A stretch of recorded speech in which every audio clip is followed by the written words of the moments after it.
দর্শক আসসালামু আলাইকুম। আজ 27 এপ্রিল 2022 রোজ বুধবার।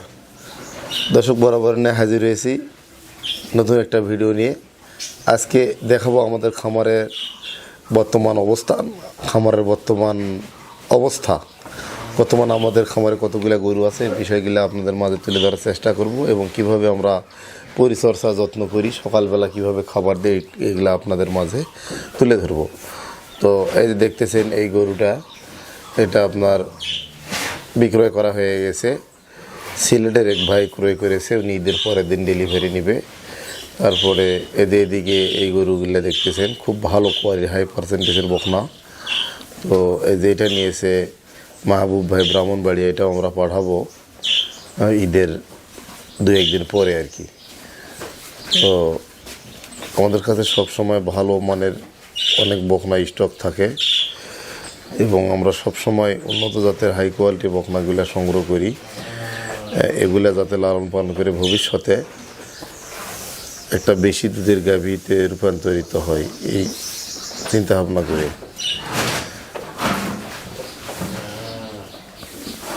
দর্শক, আমাদের স্টকগুলো আপনাদেরকে সীমিতভাবে দেখানোর চেষ্টা করতেছি। আমরা সবসময় ভালো জাতের বকনা বাচ্চাগুলো সংগ্রহ করে লালন পালন করে থাকি এবং এখান থেকে বিক্রয়োত্তর সেবাও দিয়ে থাকি আর কি। যারা উদ্যোক্তা রয়েছে আমাদের কাছে গরু ক্রয় করে আমরা পৌঁছে দিই। তো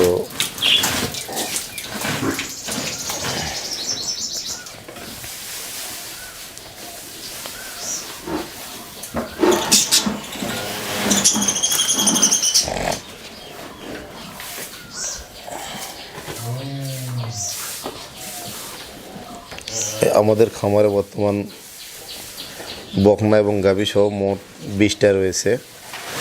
আমরা এগুলো সুন্দরভাবে লালন পালন, পরিচর্যা, রক্ষণাবেক্ষণ, যত্নাদি করে থাকি। তো সকালবেলা যে কাজগুলো করতে হয়, প্রথমে যে গোবরগুলো তুলে ফেলা হয়, দেখেন গোবর তুলে দেওয়া হয়েছে, তারপর পরিষ্কার করা হলো। তারপরে যে খড়কুটা যদি থাকে, এগুলা এরকম খড় যদি থাকে, খড় কিন্তু নাই, দুটো একটা থাকলে এগুলো আমরা তুলে দিই, এগুলা তুলে রাখি। তুলে রাখার পর এই শেড চাড়ি, মানে খড় যেখানে দিই এগুলাও পরিষ্কার করা হয়, এগুলাও ধুয়ে দেই, শেড ধুয়ে দেই এবং গরুর শরীর গোসল করে ধুয়ে দেই, একদম পরিষ্কার করে দেই। দেওয়ার পরে আমরা পানি খাওয়াই। পানি খাওয়ার পরে গরুগুলোকে এখানে রোদ যখন আসে, গরম পেলে আমরা ফ্যান দিয়ে দেই।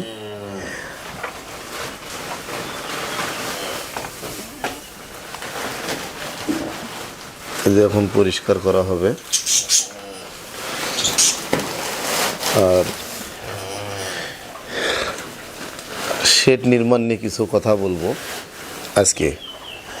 তো আমরা দেখেন, এটা আমাদের বাসার চতুর্দিক দিয়ে প্রাচীর রয়েছে,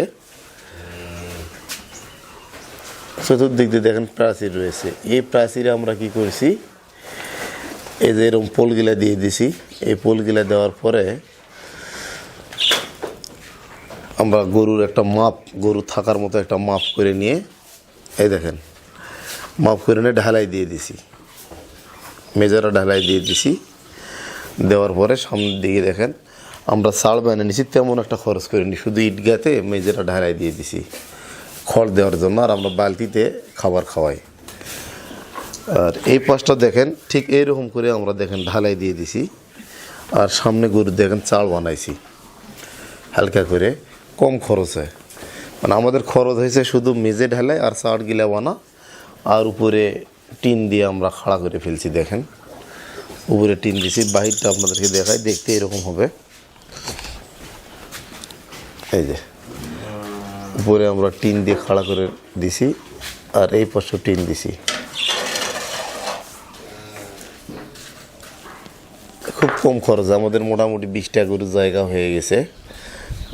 মোটামুটি 40-50 হাজার টাকার মধ্যে আমাদের কমপ্লিট হয়ে গেছে। তো অনেকে বলে 20টা গরুর শেড তৈরি করতে 3 লক্ষ টাকা লাগে, 4 লক্ষ টাকা লাগে। আসলে লাগে। তো বিষয়, শেড করতে যা যদি টাকা ইনভেস্ট করা হয়, তো ওটা না করে আমি মনে করি যে ওই টাকা দিয়ে গরু ক্রয় করে খামার স্টার্ট করা ভালো। যত কম খরচে আপনি শেড করতে পারবেন তত আপনি লাভবান হবেন। আসলে শেডের পিছিয়ে টাকা খরচ না করে ওই টাকাতে গরু খামার শুরু করা যাবে। আর আমরা এই গরুগুলাকে যে খড় দিই, দেখেন খড় মেশিন দিয়ে কাটে কাটে এরকম ছোটো ছোটো করে এই খড়গুলো দেওয়া হয়। আর পাশাপাশি আমরা ঘাস দিই। তো এই হলো আমাদের খামারের অবস্থান। কিছু কথা আপনাদের মাঝে শেয়ার করার চেষ্টা করলাম। আর আমাদের এখানে কিছু মেশিন আছে, দেখেন আমরা বন্ধ করে রাখছি। তো মেশিন না কেনাটাই বেটার, অনেক ঝামেলা করে আর কি। মেশিন ধার দেওয়া লাগে, আজ এটা সমস্যা হয়, কালকে ওটা সমস্যা হয়। তো মেশিন দিয়ে না কেটে যেটা আর একটা দেখেন একবারে মুড়িয়ে দিয়ে রাখছি। আর আমার গরুগুলাকে দানাদার খাবার বলতে কি দিচ্ছি দেখেন, শুধু ভুসি শেষ হয়ে গেছে, আজকে আবার আনতে হবে। আপাতত শুধু ভুসি দিচ্ছি, শুধু গমের ভুসিটাই ভালো, খায় ভালো।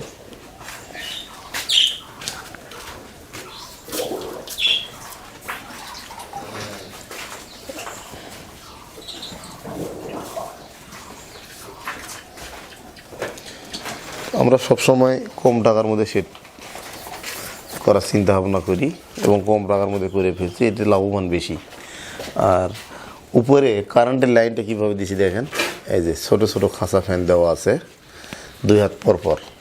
সব গরু বাতাস পায়, ফ্যানগুলোর দাম কম, 400 টাকা করে দাম। আমরা কিনছি বেশ কয়েকটা। আর ওই পাশে আমরা দিছি বড় ফ্যান দিছি একটা, এখানে 5-7টা গরু রাখা যায়। দেখেন একটা ফ্যান দিছি, বেশি ফ্যান আমরা কিন্তু দিই না। এই যে একটা ফ্যান, এই একটা ফ্যান দিয়েই কিন্তু সব গরুর বাতাস হয়ে যায়। এখানে এই 5টা গরু এখানে আছে, এগুলো একটা ফ্যান দিয়ে হয়। আর ওই দিকে আমরা জায়গাটা একটু উঁচা কম, তার কারণে আমরা ছোটো ফ্যান দিয়ে দিছি দর্শক।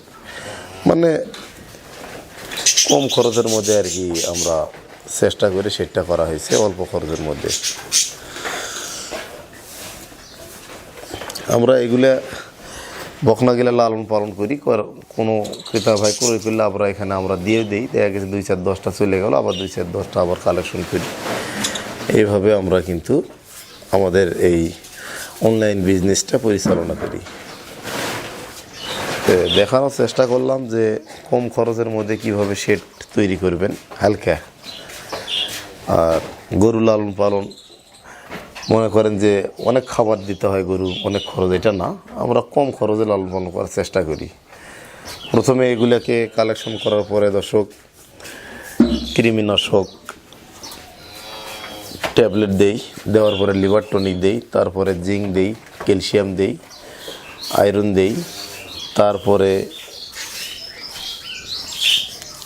ভ্যাকসিন করা হয়, খুরা রোগের ভ্যাকসিন করা হয়।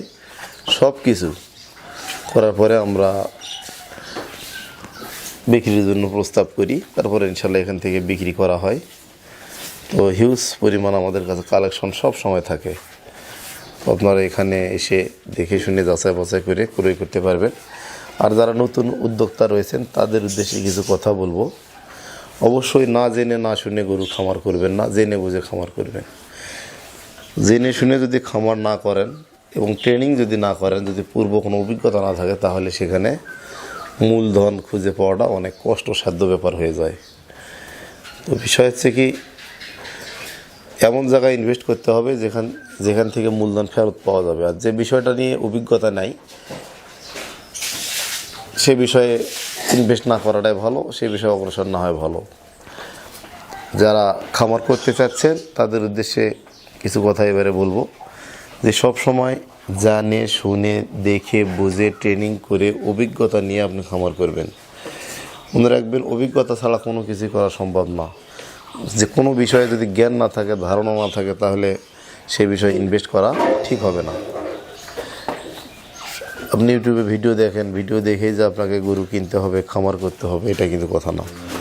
অবশ্যই খামার করতে হলে ধারণা থাকতে হবে, জ্ঞান থাকতে হবে। জ্ঞান ধারণা নেওয়ার পরে আপনাকে খামারের দিকে অগ্রসর হতে হবে। আর যদি ধারণা জ্ঞান না থাকে, অবশ্যই খামার করলে আপনি 100% ক্ষতিগ্রস্তের মধ্যে পড়বেন। কারণ আমরা অনেক প্রবলেম ফেস করছি, অনেক সমস্যা সমাধান করে আজ আমরা এই পর্যায়ে চলে আসছি। তো